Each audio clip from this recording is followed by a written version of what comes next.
Atos, capítulo 27. E quando foi determinado que tínhamos que navegar para a Itália, entregaram a Paulo e alguns outros prisioneiros, a um centurião, por nome Júlio, do esquadrão imperial. E embarcando-nos em um navio adramitino, estando a navegar pelos lugares costeiros da Ásia, nós partimos, estando conosco Aristarco, o macedônio de Tessalônica. E no dia seguinte, chegamos a Sidom, e Júlio, tratando bem a Paulo, permitiu-lhe que fosse aos amigos, para receber cuidado deles. E tendo partido dali, nós fomos navegando abaixo do Chipre, porque os ventos estavam contrários. E tendo passado ao longo do mar da Cilícia e Panfilha, viemos a Mira em Lícia. E o centurião, tendo achado ali um navio de Alexandria, que estava navegando para a Itália, nos fez embarcar nele. E indo navegando lentamente já por muitos dias, chegando com dificuldade em frente a Cnido, o vento, não nos permitindo continuar por ali, navegamos abaixo de Creta, em frente a Salmone. E tendo com dificuldade percorrido sua costa, chegamos a um certo lugar, chamado Bons Portos, perto do qual estava a cidade de Lazeia. E tendo passado muito tempo, e sendo a navegação já perigosa, porque também já tinha passado o jejum, Paulo os exortava, dizendo-lhes: Homens, eu vejo que a navegação vai ser com violência e muito dano, não somente de carga e do navio, mas também de nossas vidas. Porém o centurião cria mais no capitão e no dono do navio do que no que Paulo dizia. E não sendo aquele porto adequado para passar o inverno, a maioria preferiu partir dali, para ver se podiam chegar a Fênix, que é um porto de Creta, voltada para o lado do vento sudoeste-noroeste, para ali passarem o inverno. E ao ventar brandamente ao sul, pareceu-lhes que eles já tinham o que queriam, e levantando a vela, foram por perto da costa de Creta. Mas não muito depois houve contra ela um vento violento, chamado Euroaquilão. E tendo o navio sido tomado por ele, e não podendo navegar contra o vento, nós deixamos sermos levados por ele. E correndo abaixo de uma pequena ilha, chamada Clauda, com dificuldade conseguimos manter o barquinho de reserva, o qual, tendo sido levado para cima, usaram de suportes para reforçarem o navio, e temendo irem de encontro aos bancos de areia, eles baixaram as velas e deixaram ir à deriva. E sendo muito afligidos pela tempestade, no dia seguinte jogaram a carga para fora do navio. E no terceiro dia, com as nossas próprias mãos jogamos fora os instrumentos do navio. E não aparecendo ainda o sol, nem estrelas havia muitos dias, e sendo afligidos por não pouca tempestade, desde então tínhamos perdido toda a esperança de sermos salvos.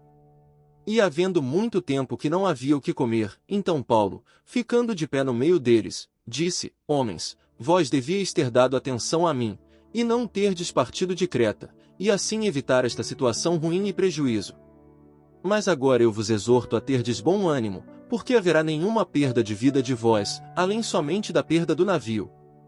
Porque esta mesma noite esteve comigo um anjo de Deus, a quem eu pertenço e a quem eu sirvo, dizendo: Não temas, Paulo, é necessário que tu sejas apresentado a César, e eis que Deus tem te dado a vida a todos quantos navegam contigo. Portanto, homens, tende bom ânimo, porque eu creio em Deus que assim será, conforme o que me foi dito. Mas é necessário que sejamos lançados a uma ilha.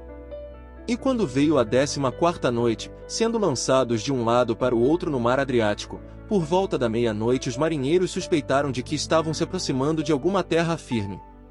E tendo lançado prumo, acharam 20 braças, e passando um pouco mais adiante, voltando a lançar o prumo, acharam 15 braças. E temendo de irem de encontro a lugares rochosos, lançaram da popa 4 âncoras, desejando que o dia viesse logo. E quando os marinheiros estavam procurando fugir do navio, e baixando o barquinho de reserva ao mar, como que queriam largar as âncoras da proa, Paulo disse ao centurião e aos soldados: Se estes não ficarem no navio, vós não podeis vos salvar. Então os soldados cortaram os cabos do barquinho de reserva, e o deixaram cair. E até enquanto o dia estava vindo, Paulo exortava a todos que comessem alguma coisa, dizendo: Hoje já é o 14º dia, em que estáis esperando, continuando sem comer, nada tendo experimentado. Portanto eu vos exorto para que comais alguma coisa, pois é bom para a vossa saúde, porque nenhum cabelo cairá de vossa cabeça. E tendo dito isto, e tomando o pão, ele agradeceu a Deus na presença de todos, e partindo-o, começou a comer. E todos, tendo ficado mais encorajados, Também pegaram algo para comer. E éramos todos do navio 276 almas. E estando saciados de comer, eles tiraram peso do navio, lançando o trigo ao mar. E tendo vindo o dia, não reconheciam a terra, mas enxergaram uma enseada que tinha praia, na qual planejaram, se pudessem, levar o navio. E tendo levantado as âncoras, deixaram-no ir ao mar, soltando também as amarras dos lemes, e levantando a vela maior ao vento, foram de levando-o à praia. Mas tendo caído em um lugar onde dois mares se encontram, encalharam ali o navio, e fixa a proa, ficou imóvel, mas a popa estava se destruindo com a força das ondas. Então o conselho dos soldados foi de que matassem aos presos, para que nenhum deles fugisse a nado. Mas o centurião, querendo salvar a Paulo, impediu a intenção deles, e mandou que aqueles que pudessem nadar fossem os primeiros a se lançassem ao mar e chegassem à terra firme. E depois os demais, uns em tábuas, e outros em pedaços do navio. E assim aconteceu, que todos se salvaram em terra.